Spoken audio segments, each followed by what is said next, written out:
Hello everyone. तो आज हम लोग का रहने वाला है lecture number 25 of GK PY की सीरीज पार्ट 3। तो चलिए स्टार्ट करते हैं आज का लेक्चर। पहला क्वेश्चन है हमारा, the feature of the Indian constitution procedure established by law was borrowed from the constitution of which country. भारतीय संविधान की विशेषता विधि द्वारा स्थापित प्रक्रिया किस देश के संविधान से ली गई है। प्रोसीजर स्टैब्लिश्ड बाई लॉ का मतलब क्या होता है? इसका मतलब होता है कि विधि द्वारा स्थापित प्रक्रिया। अब विधि क्या बोलती है? विधि ये बोलती है कि कोई भी बिल को अगर एक्ट बनना है, फर्दर उसको लॉ बनना है, तो उसको लोकसभा से पास होना पड़ेगा, उसको राज्यसभा से पास होना पड़ेगा, उसको प्रेसिडेंट की एसेंट रिसीव होनी पड़ेगी अगर हम बात कर रहे हैं पार्लियामेंट की तो। और अगर स्टेट लेजिस्लेचर की बात कर रहे हैं तो उसको लेजिस्लेटिव असेंबली से, और अगर वहाँ पे लेजिस्लेटिव काउंसिल है तो लेजिस्लेटिव काउंसिल से, और उसके बाद गवर्नर के पास, तो ही कोई बिल एक्ट बन सकता है। ये है प्रोसीजर जो कि लॉ में मतलब जो ये प्रोसीजर है जो कि लॉ बनाने के लिए कॉन्स्टिट्यूशन में लिखा हुआ है। तो इसको बोलते हैं प्रोसीजर स्टैब्लिश बाई लॉ, और इसको हमने लिया है जापानीज कॉन्स्टिट्यूशन से। अब इस चीज़ को जुडिशरी यानी हमारी न्यायपालिका ने, जो हमारे कोर्ट्स हैं supreme court and high court, ये चेक करते हैं कि इस पर्टिकुलर प्रोसीजर को फॉलो किया गया है कि नहीं किया गया है, तभी वो किसी पर्टिकुलर एक्ट को कॉन्स्टिट्यूशनल या फिर अनकॉन्स्टिट्यूशनल डिक्लेयर करते हैं। लेकिन इन फर्दर टाइम एक ड्यू प्रोसेस ऑफ लॉ करके भी कॉन्सेप्ट आ चुका है, जो कि यूएसए का कॉन्सेप्ट है, ड्यू प्रोसेस ऑफ लॉ। ये बोलता है कि सिर्फ आप ये मत चेक करिए कि प्रोसीजर फॉलो किया गया है कि नहीं लॉ बनाने के लिए, वो तो ठीक है, वो तो चेक करना है, लेकिन कई बार जुडिशरी ये संज्ञान में लेती है कि क्या उसके पीछे लाने की इंटेंशंस सही थी या नहीं थी, क्या ये लॉन्ग टर्म में लोगों को फेवर करेगा या नहीं करेगा, तो वो भी अब चेक करने लगे हैं। तो ये चीज़ कॉन्स्टिट्यूशन में मेंशन नहीं है, ड्यू प्रोसेस ऑफ लॉ, लेकिन अभी संज्ञान में जुडिशरी इसको लेने लगी है, जिसकी वजह से टसल रहता है लेजिस्लेचर। बिकॉज हमें पता है, एक होता है हमारा, अगर हम डेमोक्रेसी में देखें तो 3 पिलर्स होते हैं, वैसे तो 4 पिलर बोलते हैं, चौथा हमारा मीडिया हो जाता है, लेकिन मेनली 3 है, लेजिस्लेचर, एग्जीक्यूटिव एंड जुडिशरी। यानी कि इसको बोलेंगे विधायिका, कार्यपालिका और न्यायपालिका। तो ये लॉ बनाने का काम करता है, ये लॉ को एग्जीक्यूट यानी कि लागू करने का काम करता है, और उस लॉ को चेक करने का काम करता है कि सही है कि नहीं जुडिशरी, या फिर सही तरह से इंप्लीमेंट हो रहा है फिर नहीं। तो इसी वजह से लेजिस्लेचर जुडिशरी के बीच में टसल चलता रहता है कि इसने ये बोलता है कि भाई हमने प्रोसीजर फॉलो तो किया है, कई बार ऐसा होता है, बट जुडिशरी बोलते नहीं आपकी इंटेंशन सही नहीं है इसको लाने के लिए। ठीक है, बाकी भी हम देख लेते हैं और किस कंट्री के कॉन्स्टिट्यूशन हमने क्या क्या लिया। ब्रिटेन से हमने पार्लियामेंट्री फॉर्म ऑफ गवर्नमेंट यानी संसदीय प्रणाली, बाई कैमरलिज्म यानी द्विसदनीय विधानमंडल लिया है, सिंगल सिटीजनशिप यानी एकल नागरिकता का कॉन्सेप्ट लिया है। फ्रेंच कॉन्स्टिट्यूशन से अगर बात करें तो यहाँ से हमने लिबर्टी, इक्वालिटी, फ्रैटर्निटी, ये हमने वर्ड्स लिए हैं। प्रियम्बल में तीनों वर्ड्स मेंशन है। Liberty of thought expression, belief, faith and worship यानी 5 तरह की, equality of status and opportunity 2 तरह की, फ्रैटर्निटी सिर्फ 1 तरह की है। ऑस्ट्रेलियन कॉन्स्टिट्यूशन से हमने क्या लिया, बड़ा आसान है याद करना इसको, यहाँ पे मैं लिख देता हूँ इस तरह से, ऑस्ट्रेलिया। तो यहाँ से एस से हो जाएगा सिटिंग यानी कि जॉइंट सिटिंग यानी कि संयुक्त बैठक का प्रावधान यहाँ से लिया हमने। कौन से आर्टिकल में कॉन्स्टिट्यूशन बताएंगे आप?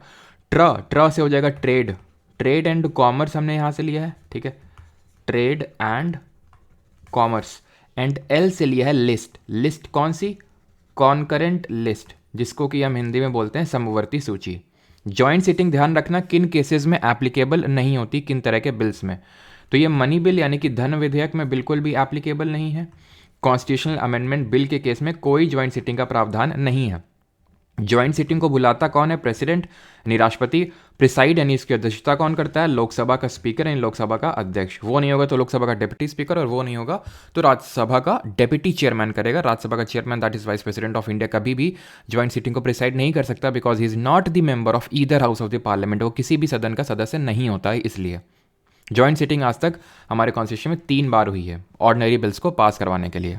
ठीक है, एक बैंकिंग से एसोसिएटेड था, एक डाउरी से एसोसिएटेड था, और एक टेररिज्म से एसोसिएटेड था, प्रिवेंशन ऑफ टेररिज्म एक्ट। ठीक है, तो इन तीनों को पास कराया, और यहाँ पे बिल को हमें सिर्फ सिंपल मेजॉरिटी साधारण बहुमत से पास करवाना होता है। और ये जॉइंट सीटिंग है, लोकसभा के रूल्स के अकॉर्डिंग चलती है। Name the first women to win 2 Olympic medals. कौन है जिन्होंने पहली भारतीय महिला ओलंपिक में 2 पदक जीते हैं? तो ये हमारी पीवी सिंधु। ना सिर्फ 2 पदक जीतने वाली पहली महिला, बल्कि पहला फर्स्ट सिल्वर मेडल,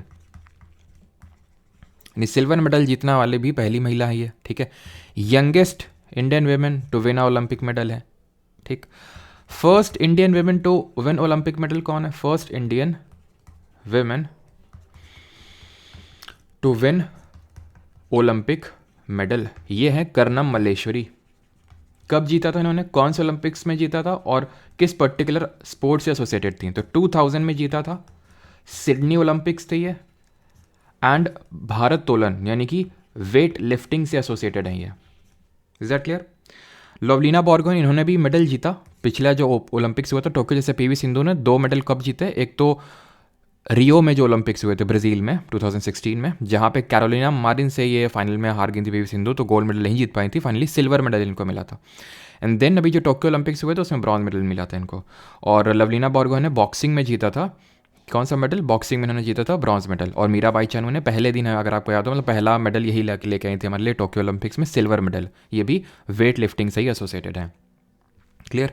अच्छा, और भी क्वेश्चन यहाँ से बन सकते हैं, जैसे कि who was the first Indian to win a medal, first Indian to win a medal in Olympics. देखिए, हमारी हॉकी टीम पहले ही जीत के आ रही थी ओलंपिक्स, है ना। हमने 1928 में अपना कारवां शुरू कर दिया था, गोल्ड मेडल से शुरू किया था हमने सीधे कारवां।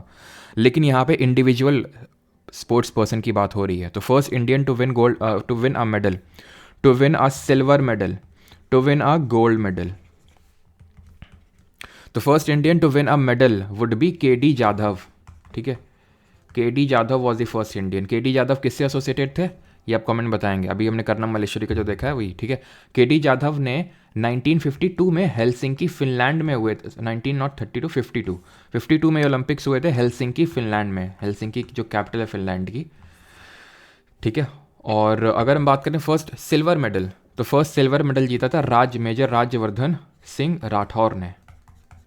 ये इन्होंने जीता था आई थिंक एथेंस में, जहाँ पे पहली बार भी ओलंपिक्स एथेंस में हुए थे, अगर आपको याद हो, ग्रीस एथेंस में 1896 में, वहीं पे इन्होंने जीता था ये। ठीक है, और पहला गोल्ड मेडल की अगर बात करें, अच्छा तुम में से कितने लोगों ने मतलब स्कूल डेज में एक बुक पढ़ी थी जिसमें कि आर एस राठौर पे एक मतलब राज्यवर्धन सिंह राठौर पे चैप्टर भी था? ठीक है, क्योंकि हमारे मतलब स्कूल डेज में एक चैप्टर ही था इन पे पूरे राज्यवर्धन सिंह राठौर पे।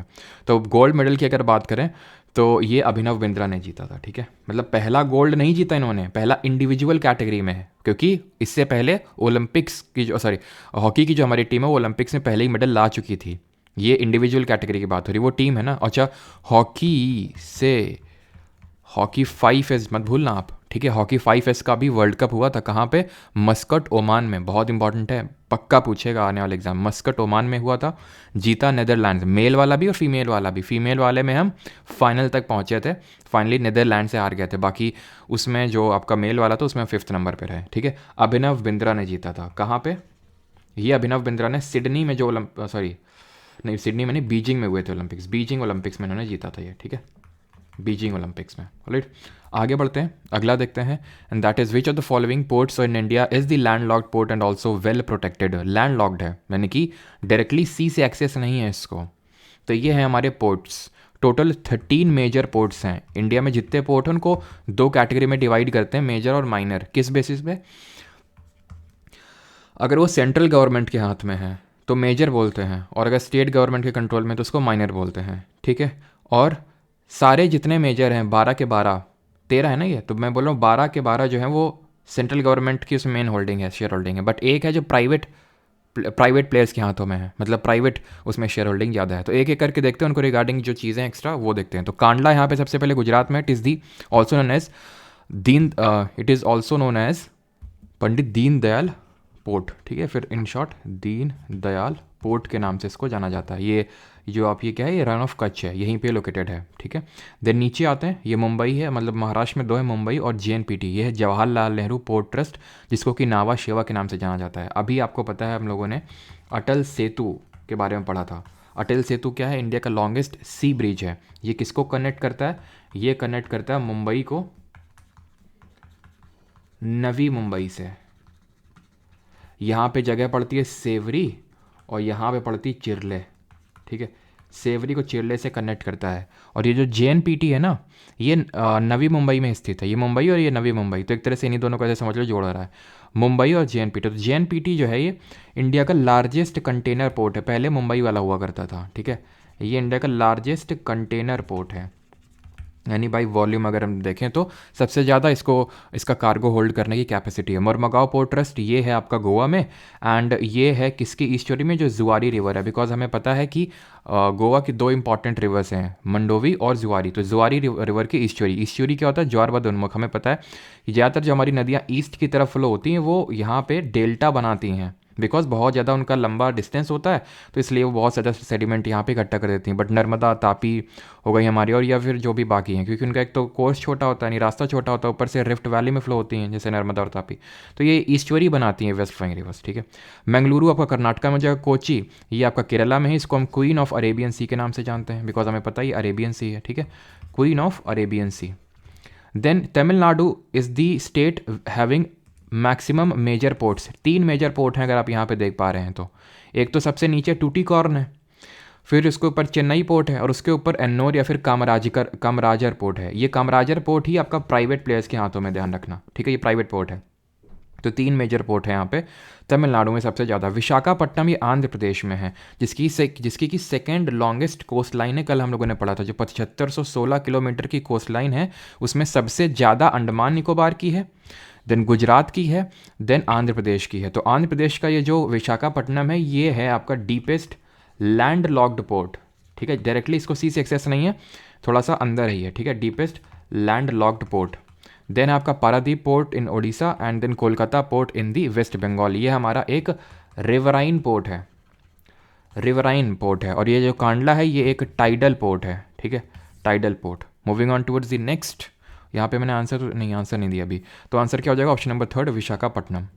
Identify the element that has atomic number क्या बोलेंगे, थर्ड तीन नहीं 3 बोलेंगे। ठीक है, तो identify the element that has atomic number 3 किसका होता है, लिथियम, मैग्नीशियम, सोडियम या फिर कैल्शियम।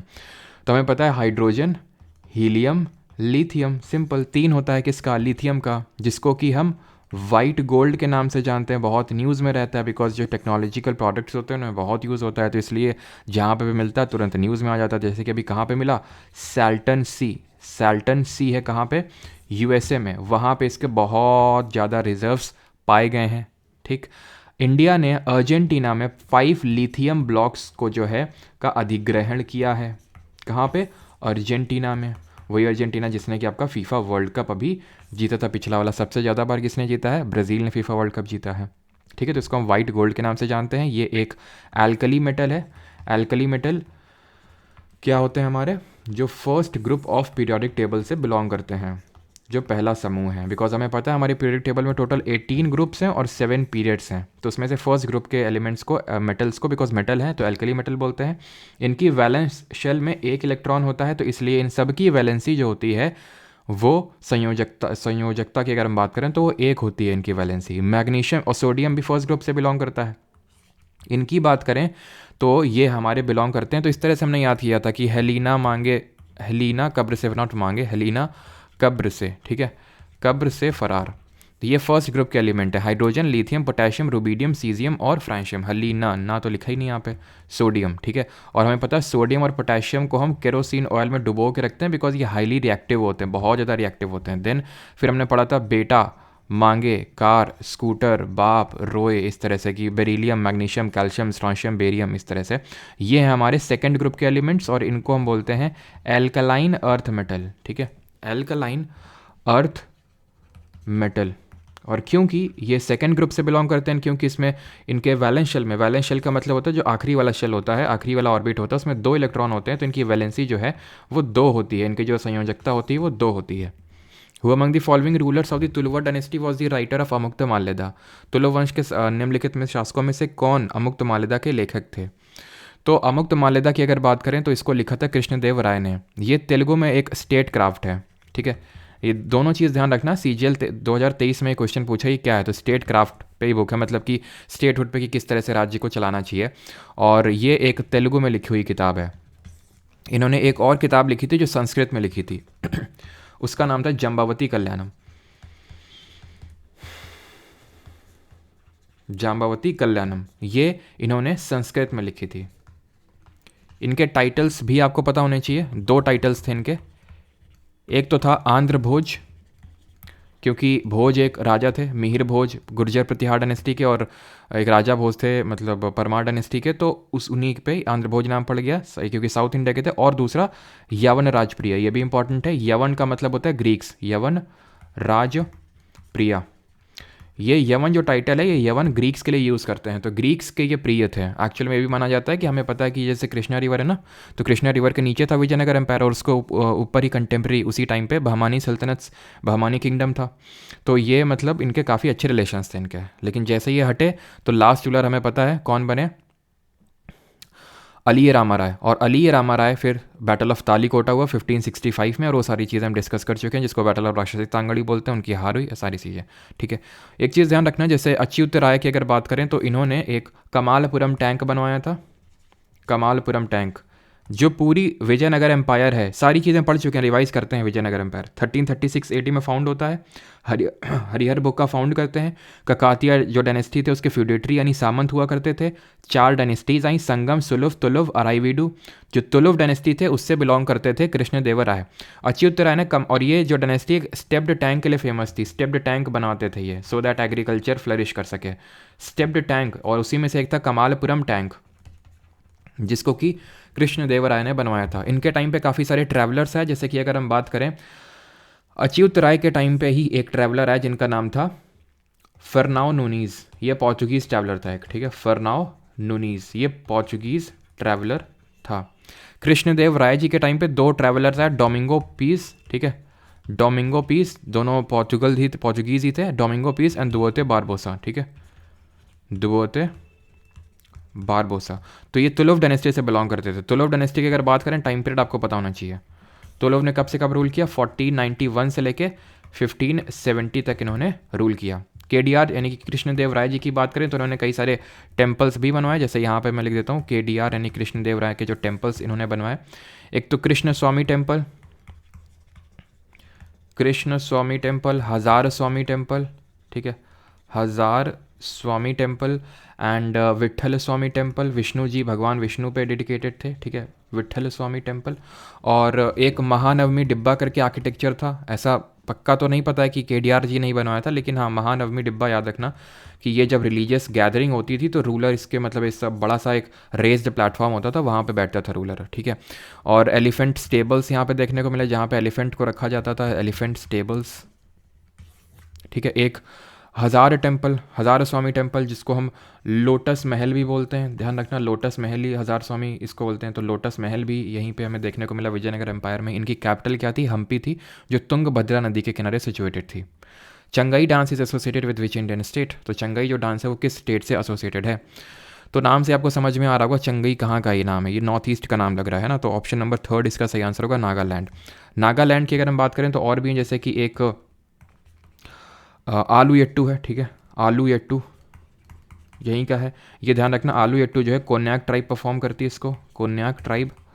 और यहाँ का एक फेस्टिवल है, मैंने आपसे आई थिंक पिछले या फिर पिछले वाले में ये पूछा भी था मैंने कि कौन सा नागालैंड का फेस्टिवल है जिसको फेस्टिवल ऑफ फेस्टिवल्स बोलते हैं, दैट इज़ हॉर्नबिल फेस्टिवल। ये कई बार क्वेश्चन बनता है कि जो हॉर्नबिल फेस्टिवल इसको कब मनाते कब है, टाइम क्या है। तो इसका 1 से लेकर 10 दिसंबर के बीच में जो टाइम है।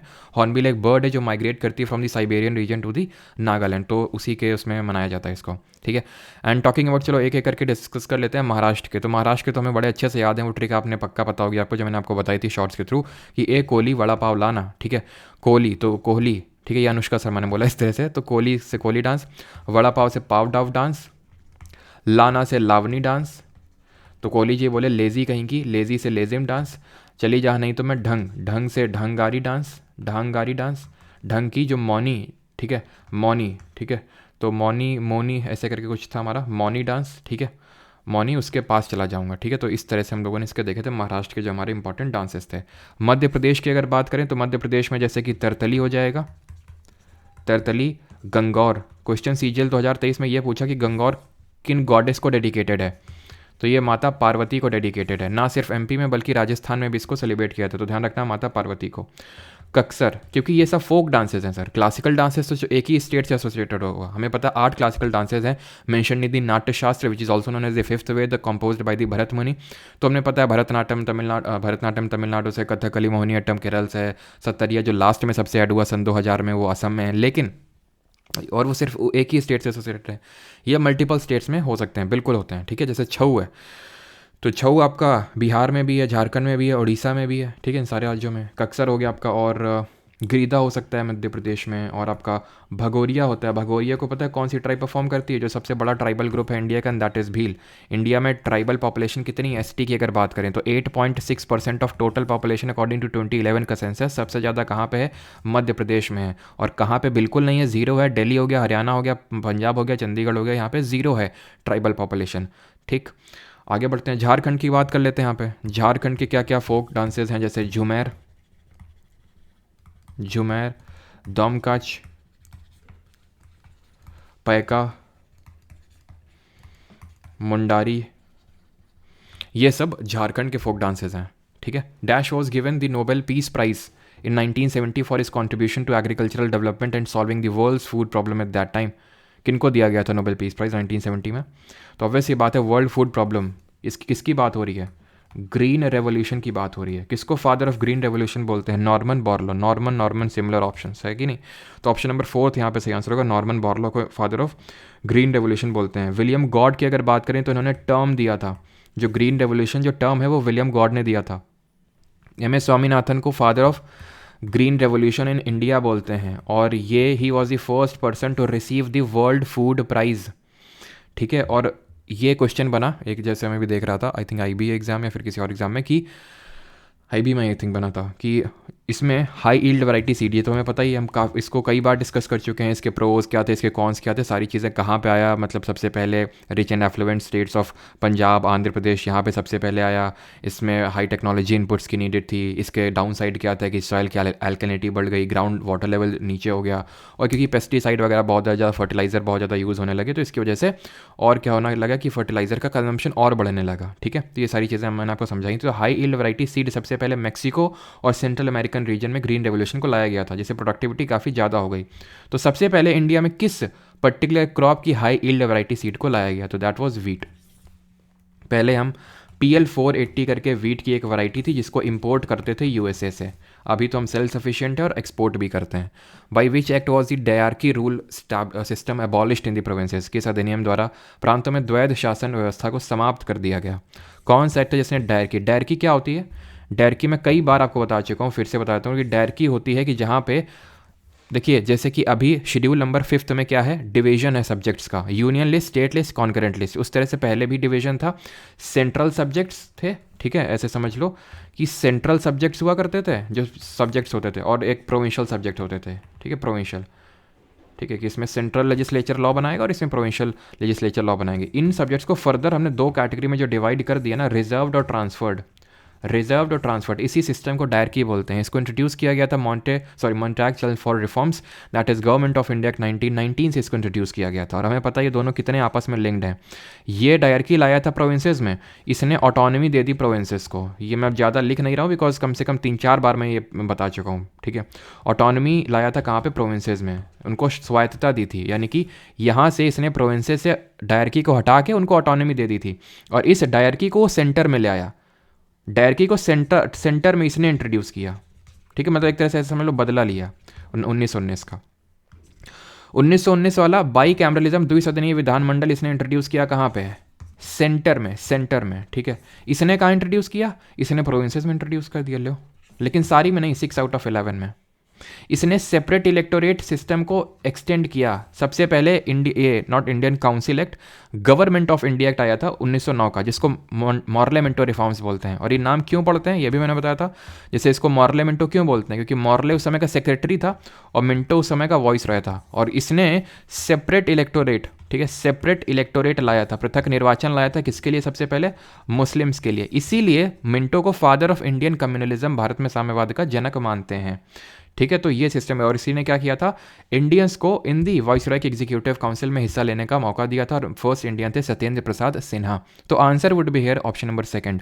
और गवर्नमेंट ऑफ इंडिया 1935 भी आप समझ गए। और ये चीज़ ध्यान रखना कि इसने एक ऑल इंडिया फेडरेशन बनाने की बात कही थी, जो कि कभी एग्जिस्टेंस में आ नहीं पाया था। और इसने जो है, जो government of India 1858 1858 Queen's proclamation में एक सेक्रेटरी ऑफ स्टेट की पोजीशन क्रिएट की गई थी वहाँ पे, और 15 मेंबर की काउंसिल। तो उस 15 मेंबर की काउंसिल को ख़त्म कर दिया इसने। और ये जो फ्रीडम एक्ट है 1947 का, जिसको हम इंडियन इंडिपेंडेंस एक्ट ऑफ 1947 बोलते हैं, जिसने कि इंडिया को 2 डोमिनियन इंडिया और पाकिस्तान में बांट दिया, इसने सेक्रेटरी ऑफ स्टेट की भी पोजीशन को ख़त्म कर दिया। ठीक। 9th, which of the following articles of the constitution of India. और हाँ, ये जो मैंने बोला ना कि सेपरेट इलेक्टोरेट को एक्सटेंड किया, तो किसको एक्सटेंड किया? जैसे कि ये इसने 1909 वाले ने, मॉर्ले मिंटो ने मुस्लिम्स को दिया, तो इसने 6 एंग्लो इंडियंस, ठीक है, एंग्लो इंडियंस, क्रिश्चियंस, इन सब को दिया। ठीक है। और सेपरेट इलेक्टोरेट सबसे पहले दलित्स को, बैकवर्ड क्लासेस को किसने दिया? कम्युनल अवार्ड आया था 1932 में, जिसके विरोध में गांधी जी यरवदा जेल पूना में फास्ट इनटू डेथ में चले गए थे। फिर पूना पैक्ट साइन हुआ था गांधी जी और अम्बेडकर जी के बीच में, तो फिर सेपरेट इलेक्टोरेट को वापस लेना पड़ा था ब्रिटिशर्स को। Which article of the constitution of India mentions about procedure through which any part of the constitution can be amended? Constitution के अमेंडमेंट का प्रोसीजर किस पर्टिकुलर आर्टिकल अनुच्छेद में मेंशन्ड है, ये आपसे क्वेश्चन पूछा है। Article number 190 talks about vacation of seats, कि किन किन केसेस में सीट खाली हो जाएगी। खाली ऐसे हो जाएगी कि अगर किसी के पास डुअल मेंबरशिप हो गई। डुअल मेंबरशिप कैसे हो सकती है? जैसे मान लो ये लोकसभा है, ये राज्यसभा है, ठीक है, कोई लोकसभा की 2 सीटों में चुनाव हो गया उसका, जैसे कि मोदी जी हो गया, राहुल गांधी हो गया, 2 सीटों से चुनाव लड़ते हैं, दोनों में उनका जीत गया, दोनों में, ठीक है। अब अगर दोनों में जीत जाएंगे तो दोनों में सीटों से, क्योंकि मैंने पहले ही बताया था 1962 से पहले होता था कि कई कॉन्स्टिट्यूंसीज होती थी, 2-2 उससे खड़े हो जाते थे। यहाँ तो खैर 2 अलग अलग कॉन्स्टिट्यूंसीज की बात हो रही है। जैसे मोदी जी की अगर बात करें तो एक वाराणसी से और एक अपने गुजरात से, जैसे राहुल गांधी की बात करें अमेठी से और एक केरल के वायनाड से, तो वो अलग अलग की बात हो रही है। तो अगर दोनों से जीत जाएंगे तो ऐसा नहीं दोनों से यहाँ पे 2-2 सीट को रिप्रेजेंट करेंगे, नहीं, उनको बताना पड़ेगा किस सीट को उन्हें छोड़ना है, नहीं तो दोनों जाएंगी। मान लो उनका लोकसभा में मान लो मेंबर है और राज्यसभा में निर्वाचन हो गया, फिर राज्यसभा मेंबर है, लोकसभा के लिए निर्वाचन हो गया, तो उनको बताना पड़ेगा, नहीं तो राज्यसभा की सीट उनकी जाएगी। अगर लोकसभा मतलब यहाँ के सदस्य, इनमें से किसी एक सदन के सदस्य हैं, साथ ही साथ स्टेट का जो लेजिस्लेचर है, मान लेते हैं लेजिस्लेटिव असेंबली, इसके भी इनको मेंबरशिप मिल गई, इसके लिए भी चुनाव जीत गए, तो उन्हें बताना पड़ेगा, नहीं तो ये वाला पार्लियामेंट वाली उनकी सीट चली जाएगी। ठीक है। तो इस तरह से सारी चीज़ें काम करती हैं वेकेशन ऑफ सीट्स में। ये जो मैंने चीज़ें बताई ये समझाने के लिए बताई, शायद ना पूछे, ठीक है, कम चांसेस है पूछे जाने के। तो 190 वेकेशन की बात करता है, ठीक है, ये आपको करने की ज़रूरत नहीं है बिकॉज ये डिस्ट्रिक्ट कोर्ट वगैरह से रिलेटेड है, नॉट इंपॉर्टेंट। आर्टिकल 368 यहाँ पे सही आंसर होगा। ये कॉन्स्टिट्यूशन के अमेंडमेंट का पूरा प्रोसीजर बताता है। अनुच्छेद नंबर 368 में 2 तरह के अमेंडमेंट है, ध्यान रखिएगा, ये क्वेश्चन आया था। ठीक है। वैसे अमेंडमेंट 3 तरह के होते हैं। देखो मैं तुम्हें इस तरह से दिखाता हूँ कि अमेंडमेंट 3 तरह के होते हैं। और अमेंडमेंट हम किस कंट्री कॉन्स्टिट्यूशन से लिए जरा रिकॉल करो। तो अमेंडमेंट 3 तरह के होते हैं। तो जो साधारण बहुमत से हो जाते हैं, ये मैंने समझाया भी होगा पहले, सिंपल मेजोरिटी से। एक वो जो विशेष बहुमत से होते हैं, स्पेशल मेजोरिटी से हो गए, ठीक है। और एक वो जो स्पेशल मेजोरिटी तो नीडेड है ही है, कहाँ पे, पार्लियामेंट में, प्लस सिंपल मेजोरिटी चाहिए, फिर ratification from at least half of the state, ratification from at least half of the states. और यहाँ पे रैटिफिकेशन चाहिए सिर्फ सिंपल मेजोरिटी से, साधारण बहुमत से। स्पेशल कहाँ पे चाहिए, पार्लियामेंट में। इसको हम आर्टिकल 368 के तहत अमेंडमेंट डील नहीं करते हैं। सिर्फ यही दोनों आर्टिकल नंबर 368 अनुच्छेद नंबर 368 के तहत इनको संशोधन माना जाता है। सिंपल मेजोरिटी में क्या आता है, जैसे कि कोरम हो गई, कोरम यानी कि जिसको गण पूर्ति बोलते हैं। इसी में आ गई आपकी लेजिस्लेटिव काउंसिल को क्रिएट करना, अबॉलिश करना। आर्टिकल नंबर 2 और 3 के तहत जो हम चेंजेस करते हैं उसको भी याद करो। आर्टिकल 4 यही बोलता है कि they shall not be dealt amendment under article 368।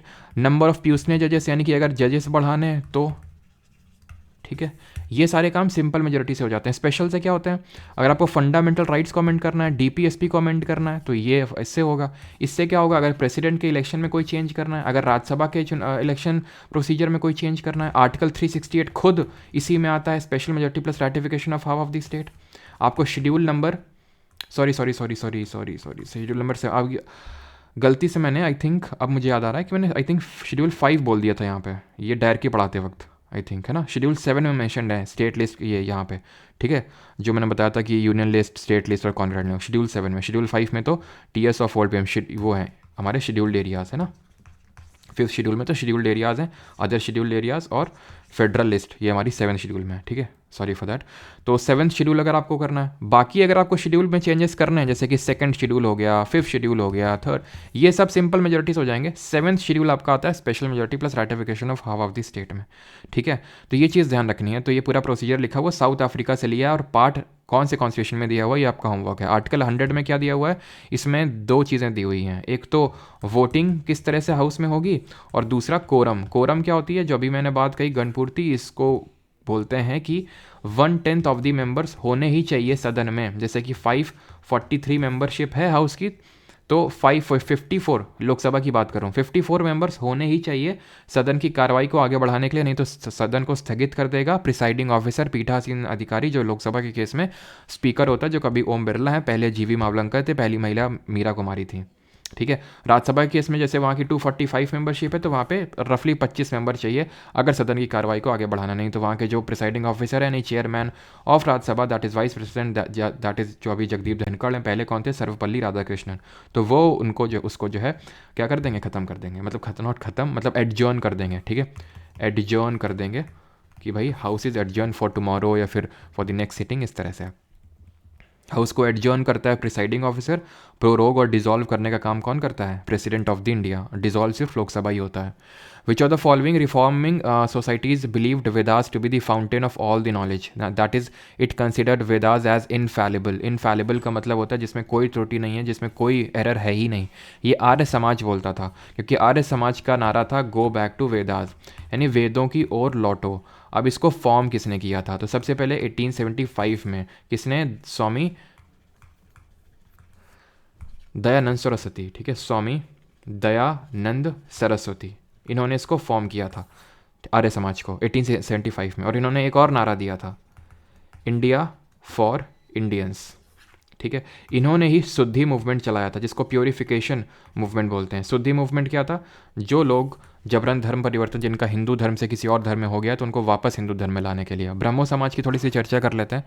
तो जो ब्रह्मो समाज है ये 1814 में एक आत्मीय सभा बनाई थी, उसी का प्रिकर्सर है, यानी कि उसी का ही मॉडिफाइड वर्जन, आप ऐसे समझ लो। इस तरह से क्वेश्चन एक एग्जाम में बना था, आत्मीय सभा 1814 में बनी थी, तो उसकी उसी का ही प्रिकर्सर था, मतलब ब्रह्मो समाज का प्रिकर्सर है आत्मीय सभा। तो ब्रह्मो समाज ये बनता है 1828 1828 में। कौन बनाता है इसको, RRR, है ना, राइज रोर एंड रिवोल्ट। राजा राम मोहन रॉय जी ने बनाया था। इनको राजा का टाइटल किसने दिया था, अकबर सेकंड ने दिया था। ब्रह्मो समाज 1828 में बना था। इन्होंने थियोसॉफिकल गिफ्ट टू मोनोथिज्म किताब लिखी थी, क्योंकि हम लोग देख चुके हैं, इससे मैं लिख नहीं रहा हूँ। गिफ्ट टू मोनोथिज्म, ठीक है, परसेट्स ऑफ जीसस, मिरातुल अखबार और संबत कामुदी, इन्होंने लिखा था राजा राम मोहन रॉय ने, ठीक है। एंड देन हमें पता है कि 1839 में एक तत्वबोधिनी सभा बनी थी, तत्वबोधिनी सभा देवेंद्र नाथ टैगोर ने ये बनाई थी, ठीक है। इस तत्वबोधिनी सभा को इसके साथ मर्ज कर दिया गया था राजा राम मोहन रॉय जी के, मतलब देवेंद्र नाथ टैगोर जी की तरह। फिर इसमें केशव चंद्र सेन की एंट्री होती है, वो सारी चीज़ें हम पढ़ चुके हैं। ये केशव चंद्र सेन की एंट्री होती है 1867 में, देवेंद्र नाथ टैगोर उनको बुलाते हैं, लेकिन बाद में रिफ्ट उन्हीं से ही क्रिएट हो जाता है। देन 1867 में ही, मतलब आते तो पहले, लेकिन 1867 में रिफ्ट क्रिएट हो जाता है। वो अपना देवेंद्र नाथ टैगोर आदि ब्रह्मो समाज लेके निकल जाते हैं, आदि ब्रह्मो समाज, और ब्रह्मो समाज ऑफ इंडिया केशव चंद्र सेन के पास चला जाता है। खैर आगे बढ़ते हैं। थियोसॉफिकल सोसाइटी की अगर बात करें तो ये बनती है, इसको HP Blavatsky, theosophical society HP Blavatsky और MS ऑलकॉट बनाती हैं। कहाँ पे ये बनाती हैं, इसको सैन फ्रांसिस्को USA में इसका हेडक्वार्टर होता है। देन इसको अड्यार मद्रास में ट्रांसफ़र किया जाता है, अड्यार मद्रास में इसका हेडक्वार्टर को ट्रांसफ़र किया जाता है। एंड देन एनी बेसेंट इसको लीड करने लगती हैं, तो थियोसॉफिकल सोसाइटी ऑफ इंडिया। प्रार्थना समाज की अगर बात करें, यहाँ पे जगह है क्या, प्रार्थना समाज की अगर बात करें 1867 में बनता है। आत्माराम पंडुरंग बनाते हैं। और एक चीज़ ध्यान रखना, कभी भी ऑब्जेक्टिव्स पूछ लेना, पंडुरंग ऑब्जेक्टिव्स तुमसे कभी भी पूछ ले प्रार्थना समाज के, ब्रह्मो समाज के, तो इनके ऑब्जेक्टिव यही थे कि मोनोथीज़म के खिलाफ थे ये, पॉलीथीज़म, नॉट मोनोथीज़म, पॉलीथीज़म के खिलाफ थे, मोनोथीज़म को सपोर्ट करते थे। पॉलीथीज़म का मतलब है कि बहुत सारे भगवानों की वर्शिप करना, और कुलिनिज़म के खिलाफ थे, ठीक है। तो इन सारी चीज़ों के खिलाफ थे ये, ठीक है। पॉलीथीज़म हो गया, कुलिनिज़म हो गया, आइडल वर्शिप हो गई, है ना। तो इन सब चीज़ों के खिलाफ थे, चाहे ब्रह्मो समाज हो चाहे प्रार्थना समाज। इसीलिए इनको रिफॉर्मिस्ट मूवमेंट बोलते हैं। जो हमारा सोशल रिलीजियस रिफॉर्म मूवमेंट वाला चैप्टर है, और उसमें जितने भी हमारे एसोसिएशंस बने हैं, उनको हम 2 कैटेगरी में मेनली डिवाइड करते हैं, एक तो रिफॉर्मिस्ट और एक रिवाइवलिस्ट। रिफॉर्मिस्ट वो हैं जैसे वो जो किसी तरह का रिफॉर्म लाना चाहते हैं, चेंज लाना चाहते हैं सोसाइटी में। रिवाइवलिस्ट वो होते हैं जो वो चेंज का अपोज करते हैं, जो पीछे थी चीज़ें उनको अच्छा मानते हैं और उनको ही रिस्टोर करना चाहते हैं। ठीक है, जैसे मान लो कि अगर मैं ये बोलूँ कि हमें बड़ों के पैर छूने चाहिए और सुबह जल्दी उठना चाहिए और मतलब धोती पहनना चाहिए हमको, ठीक है, तो ये मैं रिवाइवलिज्म की बात कर रहा हूँ कि जो हम भूल गए हैं उनको रिवाइव करते हैं। रिफॉर्मिस्ट का मतलब ये है कि जीन्स पहनना चाहिए नहीं, मॉडर्न एजुकेशन होनी चाहिए, ठीक है, ये सब, तो ये रिफॉर्मिज्म होती हैं। ठीक है, अब दोनों में से किसी को सही है गलत एकदम कंसिडर नहीं किया जा सकता है, लेकिन ठीक है। और ये चीज़ ध्यान रखना, राजा राम मोहन राय को फादर ऑफ इंडियन रेनेसांस बोलते हैं, father of Indian renaissance. Renaissance का मतलब होता है चेंज, सोसाइटी में चेंज। ठीक है, जैसे ये सब सारी चीज़ें यूरोप में सबसे पहले जन्मी थी, जैसे फ्रांस में सबसे पहले इस चेंज को लेकर रेवोल्यूशन हुआ था, जहाँ से हमने लिबर्टी, इक्वलिटी और फ्रैटर्निटी के कॉन्सेप्ट लिए थे। Who was held as a resident dancer of Tirumala Tirupati Devasthanam for a unique contribution to the promotion of classical dance forms. Tirumala Tirupati Devasthanam आप जानते हैं आंध्र प्रदेश में तिरुपति है ना, बालाजी का टेम्पल है। और यहाँ पे किसको एज अ रेजिडेंट डांसर, इन्हीं को, इसी पर्टिकुलर चीज़ को हम बोलते हैं अस्थाना नर्तकी। आपसे पूछेगा अस्थाना नर्तकी कौन है तिरुमला तिरुपति देवस्थानम की, तो answer would be Yamini Krishnamurthy ji हमारी।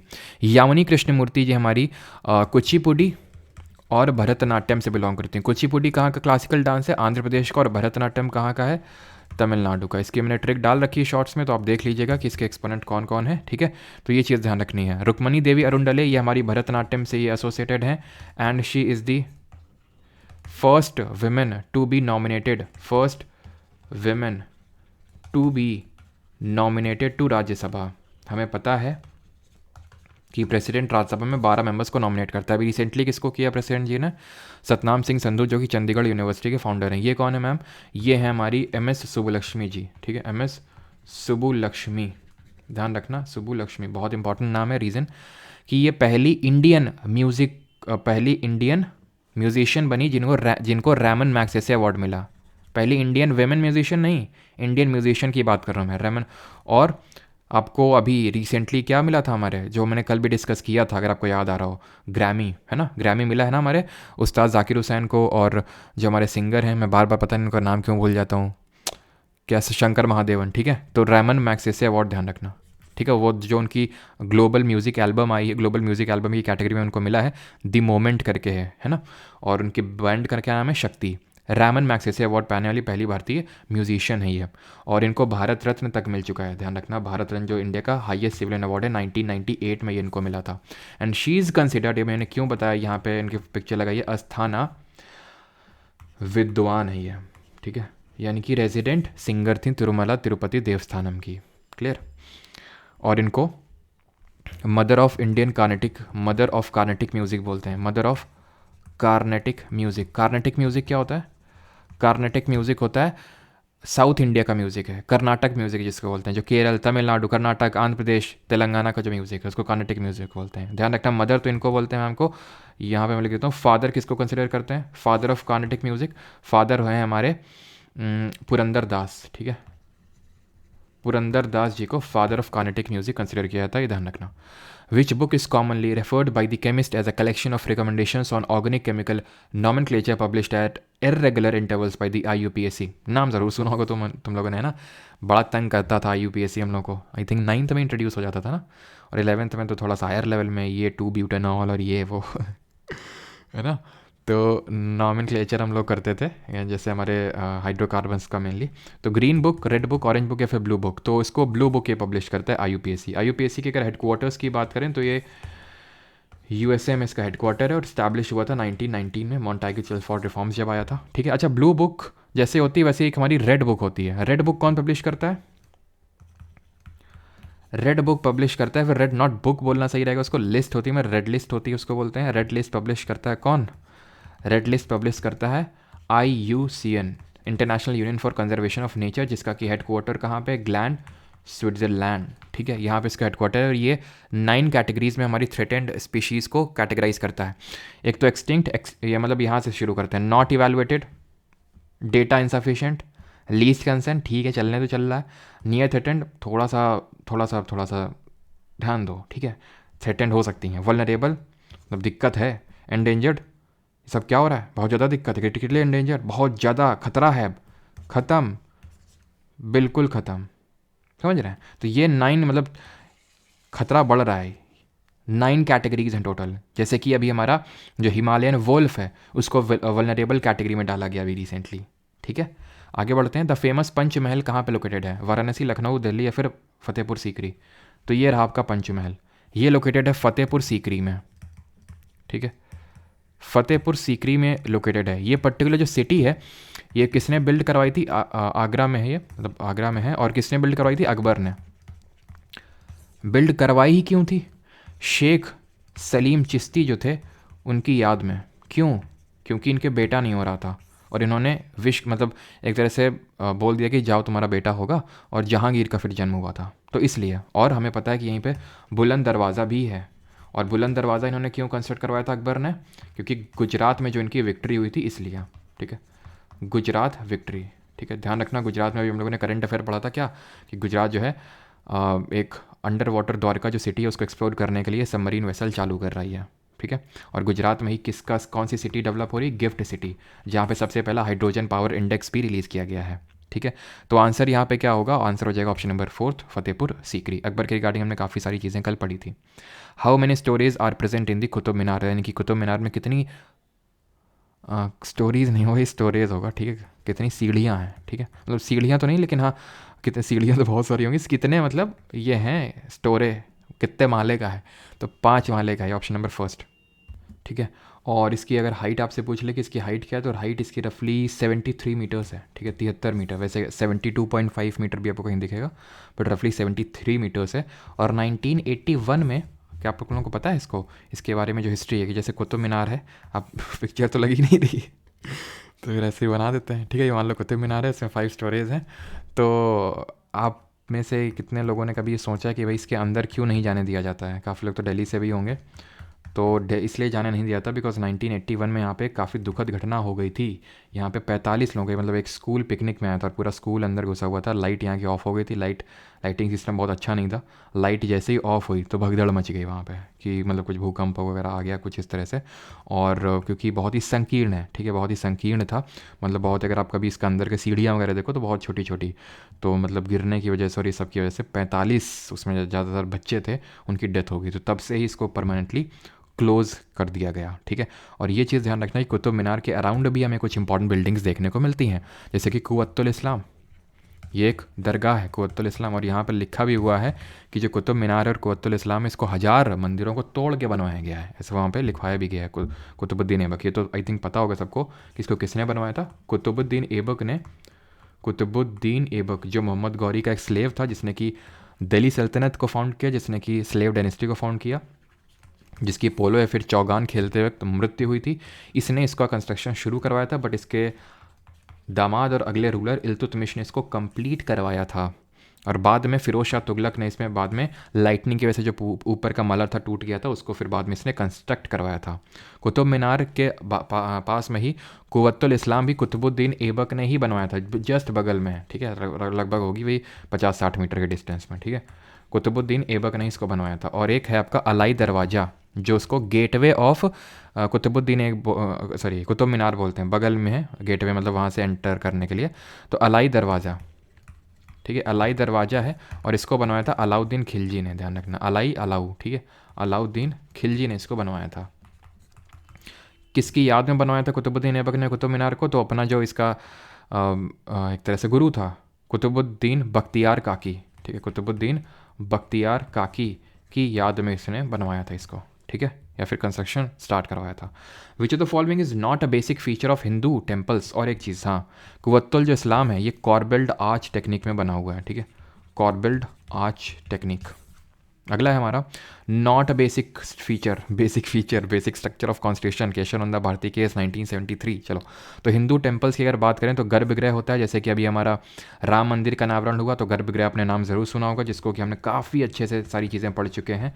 सैंक्टम सैंक्टोरम भी इसको बोलते हैं, सैंक्टम सैंक्टोरम, है ना। हमने पढ़ा है कि जो टेम्पल्स हैं इन इंडिया उनको 3 कैटेगरी में डिवाइड कर सकते हैं, मेनली 2 कैटेगरी में। नॉर्थ इंडिया के टेम्पल्स को नगर, और साउथ इंडिया के टेम्पल द्रविड़ स्टाइल में बने हुए हैं। ठीक है, नॉर्थ इंडिया के जो टेम्पल्स हैं वो नगर स्टाइल ऑफ आर्किटेक्चर में, और साउथ इंडिया के द्रविड़ स्टाइल ऑफ आर्किटेक्चर में, जिसको हम अच्छे से डिस्कस कर चुके हैं। ठीक, द्रविड़ की स्टाइल की अगर हम बात करें तो यहाँ पे हमें गोपुरम देखने को मिलते हैं। गोपुरम एक तरह से गेटवे होते हैं। मंडप दोनों में होते हैं। मंडप क्या होता है? पिलर्ड हॉल होता है। गर्भगृह दोनों में होता है, जहाँ पे भगवान की मूर्ति स्थापित होती है। जैसे राम मंदिर का अनावरण हुआ तो राम मंदिर की जहाँ मूर्ति स्थापित है उसको गर्भगृह बोलते हैं, एकदम जहाँ सबसे अंदर। ठीक है, ये चीज़ ध्यान रखनी है हमें। बाकी तो सारी चीज़ें मैं आपको एक्सप्लेन कर ही चुका हूँ। ये विमान कहलाता है। जो विमान, ये पार्ट, इसको विमान, जो जिसको यहाँ पे क्या बोलते हैं? शिखर। शिखर यहाँ पे इसको टॉप को बोलते हैं। ठीक है, वेसरा ये सेंट्रल इंडिया का टेम्पल का आर्किटेक्चर है। इसको किसने डेवलप किया था? चालुक्य डायनेस्टी ने। नगर और द्रविड़ को मिला के डेवलप किया था। ठीक है, आंसर यहाँ पे सारी। विमान हमने देख लिया क्या है। मंडप वही पिलर्ड हॉल है। चार बाग ये नहीं होगा। चार बाग रोज हम देख रहे हैं कि एक स्टाइल ऑफ आर्किटेक्चर है, Mughal style of architecture. Mughal style, Mughals ने डेवलप किया था, जहाँ पे इस तरह से मेन जो भी इनका, जैसे कि हुमायूं टूम में देखने को मिलेगा, ताजमहल में देखने को मिलेगा।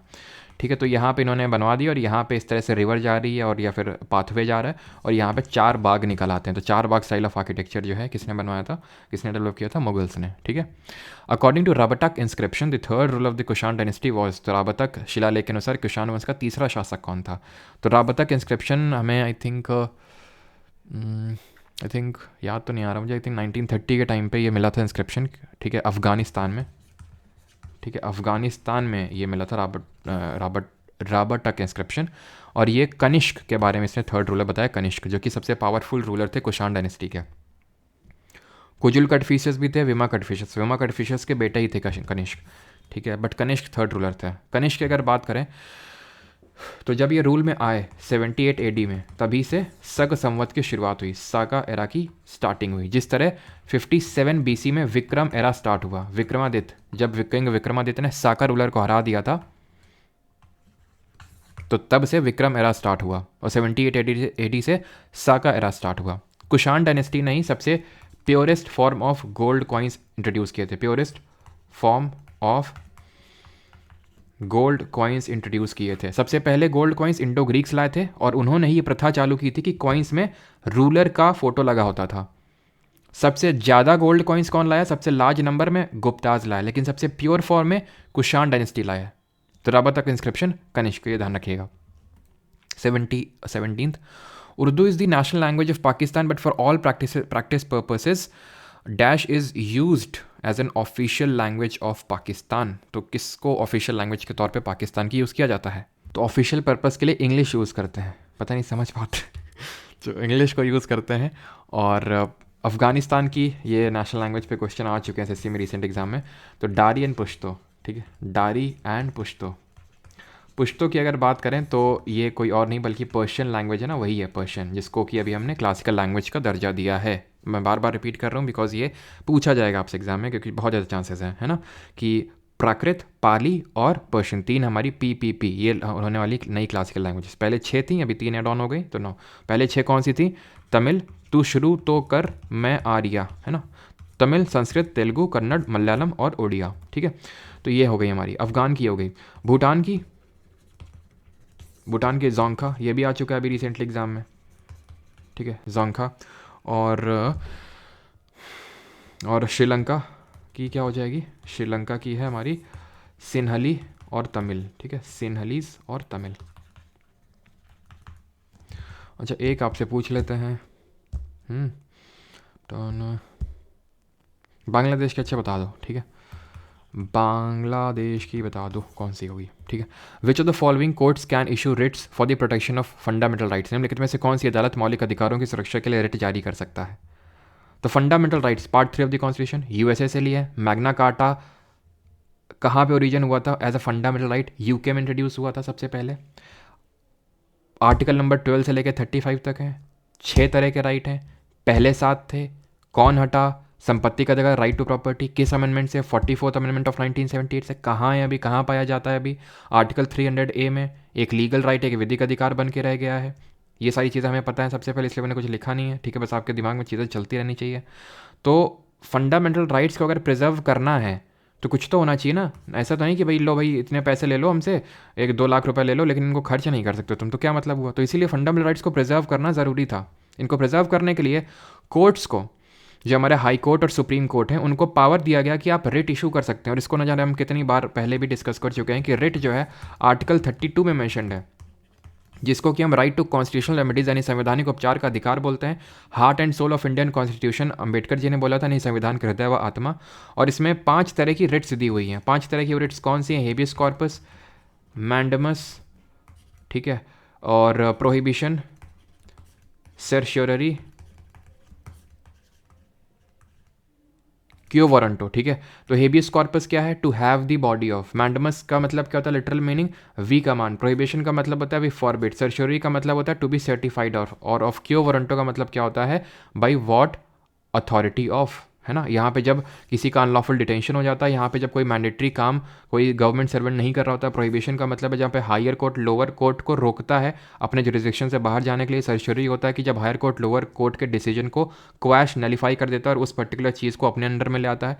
क्यो वारंटो अगर हम बात करें तो ये जब कोई पब्लिक ऑफिस को कोई ऐसा आदमी होल्ड कर रहा है जो उसके लिए एलिजिबल नहीं है, तो इस रिट को इशू किया जाता है, ठीक है। ये जो रिट्स हैं हमने किस कंट्री कॉन्स्टिट्यूशन से लिए? प्रोटोगेटिव रिट्स यूके के कॉन्स्टिट्यूशन से लिए हैं। अभी तक सिर्फ सुप्रीम कोर्ट और हाई कोर्ट ही इन तरह के रिट को इशू कर सकते हैं। हाई कोर्ट आर्टिकल 226 के तहत और सुप्रीम कोर्ट आर्टिकल नंबर 32 के तहत इन रिट को इशू कर सकता है। और किसी और कोर्ट को ऑथोराइज़ करने के लिए कि वो भी रिट इशू कर सकता है, वो काम पार्लियामेंट किसी और कोर्ट को ऑथोराइज़ कर सकता है रिट इशू करने के लिए। रिट जुरिस्डिक्शन सुप्रीम कोर्ट का नैरो होता है, फिर हाई कोर्ट का वाइडर होता है, क्योंकि ये लीगल राइट्स को इशू करने एनफोर्स करने के लिए भी रिट को इशू कर सकता है। लेकिन ये मना कर सकता है रिट इशू करने से, बिकॉज ये एक फंडामेंटल राइट नहीं है आर्टिकल 226, बट ये एक फंडामेंटल राइट है, इसलिए supreme court can never refuse to issue the writ, ठीक है। Micro credit is available through. Micro credit होता क्या है? छोटे तरह का लोन, कोलेटरल फ्री लोन, गिरवी आपको कुछ नहीं रखना है, आपकी ज़्यादा इनकम नहीं है, तो फिर छोटा लोन आपको जो दिया जाता है दैट इज़ माइक्रो क्रेडिट। ये शेड्यूल्ड कमर्शियल बैंक जैसे कि हमारी SBI, PNB, ये सब शेड्यूल्ड कमर्शियल बैंक में आती हैं। होती क्या है? जो शेड्यूल्ड सेकंड में आती हैं, जो शेड्यूल नंबर सेकंड, जो RBI एक्ट था 1934 का, RBI एक्ट ऑफ 1934, तो उसमें काफ़ी सारे शेड्यूल्स हैं। उसमें जो शेड्यूल नंबर सेकंड है उसमें जो बैंक है उनको शेड्यूल कमर्शियल बैंक बोलते हैं, ठीक है। तो अच्छा ये ध्यान रखना कि RBI अगर पूछ रहे नेशनलाइज कब हुआ था, राष्ट्रीयकरण कब हुआ था, तो RBI जो है नेशनलाइज हुआ था 1949 में। लेकिन जो हमारी बैंक्स हैं वो कब नेशनलाइज हुई थी? बैंकों का राष्ट्रीयकरण कब हुआ था? बैंक्स वर नेशनलाइज्ड इन 1969, 1969 में इनका राष्ट्रीयकरण हुआ था। ध्यान रखना, राष्ट्रीयकरण का मतलब क्या? जैसे RBI के काफ़ी सारे शेयर्स थे जो प्राइवेट प्लेयर्स के हाथ में, तो सारे शेयर्स जो हैं एक तरह से वो अब सेंट्रल गवर्नमेंट ने उनका अधिग्रहण हो गया, पूरी तरह से सेंट्रल गवर्नमेंट के कंट्रोल में आ गए। इसका मतलब होता है नेशनलाइजेशन। RBI 1926 में एक हिल्टन यंग कमीशन बना था, उसके रिकमेंडेशन पे बना था, 1935 में बना था, और 1 अप्रैल 1935 को ये बना था, ठीक है। बात अगर करें सेल्फ हेल्प ग्रुप SHGs जो होते हैं, तो पहले ये भी ग्रांट कर सकते हैं, ठीक है। तो SHGs की अगर बात करें तो पहला हमारा देश का सेल्फ हेल्प ग्रुप कौन सा था? सेवा, सेल्फ एम्प्लॉयड वुमेंस एसोसिएशन, 1972 में ये बना था, ठीक है। जो एक तरह का क्या है? माइक्रो फाइनेंस इंस्टीट्यूशन है। माइक्रो फाइनेंस इंस्टीट्यूशन की शुरुआत एज अ बांग्लादेश ग्रामीण बैंक के तौर पे बांग्लादेश में हुई थी, जिसकी शुरुआत मोहम्मद यूनिस ने किया था, जिनको father of micro finance institutions भी बोलते हैं। कोऑपरेटिव बैंक्स भी होती हैं, सहकारी संस्थाएं, कोऑपरेटिव सोसाइटी, याद आना चाहिए आपको। Article number 43B, article number 19 sub clause C और अमेंडमेंट नंबर 97th अमेंडमेंट नहीं, ये सारी चीज़ें ऐड करी थी अगर आपको याद हो। 97th अमेंडमेंट जो 2011 में हुआ था, इसने पार्ट नंबर भाग नंबर 9B जोड़ा कॉन्स्टिट्यूशन में, ठीक है, जिसके जो किससे बात करता है? कोऑपरेटिव सोसाइटी से डील करता है। Plus article number 19 clause 1 sub clause C बात करता है राइट टू फॉर्म एसोसिएशन, इसमें इसने ऐड किया right to form association and cooperative society. Article number 43B जो कि एक DPSP है, राज्य का नीति निर्देशक का सिद्धांत है, वो इस चीज़ इसने ऐड किया। NBFC, non banking financial companies वो होती हैं जिनको पूरी तरह से बैंक का लाइसेंस नहीं होता है, ठीक है, नॉन बैंकिंग लाइसेंस पे काम करते हैं।